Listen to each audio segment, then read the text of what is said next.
TitleMatchNetwork.com.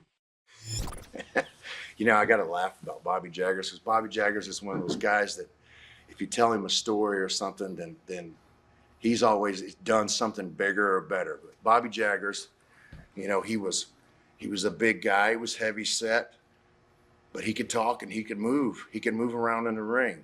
And Bobby, you know, would do anything that it took to make a match. Nowadays, you know, I don't think that Vince or WCW, I don't even think that they would give him a second look because actually, you know, the business has moved a different direction. Even though he still had that ability in the ring to work and make things happen. And I mean, to see him, the picture in my mind that I have of him, you know, he's just a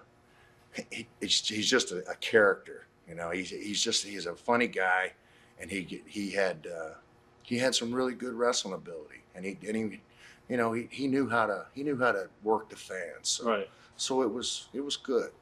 I learned from him too. Bigelow is another one of those guys. You know that he's a huge guy. He's loaded with personality. You know, in the back, you know, he's not the character that he is in the ring. You know, he's a really funny guy. You know, geez, I hate to compare him to Bobby Jaggers, but I mean, he's always one of those guys that's got something bigger and better than the next guy, or he's run farther or climbed something higher. But Bigelow, you know, he can carry himself around. You know, I like Bam Bam. You know, he was always good to me and I was good to him, but you know, it's kind of a funny thing in the dressing room. And I know, you know, that he's got to know, but every time Bam Bam would tell a story in the dressing room, you know, he all the guys are kind of cutting their eyes at each other thinking, you know, what's this line he's shooting at us today? Where did this come from? You know, but he's a working ability. He's a big guy, man. I just remember, you know, having matches with him that were just so easy, and he was so light on his feet, you know, and I'm sure he was 400 pounds. You know, I remember we did, I think I did a superplex off the top rope with him. You know, he stepped up. He said, "Come on, step up." You know, because I didn't want to, me and Rotundo had broken one of the rings before doing a superplex. It's when they had to start changing the timbers in the rings because, you know, some of these guys that were taking these bumps, you know, huge bumps, you know, you got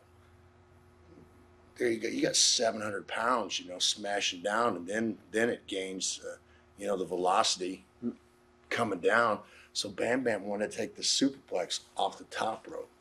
So there it is, man. You know, he had gotten up there and I whacked him and he dropped down. So the spot was to superplex him. And he stepped up to the top and we broke the center timber in the ring. And I mean, these timbers I believe they're 8x8s, you know, center cut timber, you know, so they're strong timber.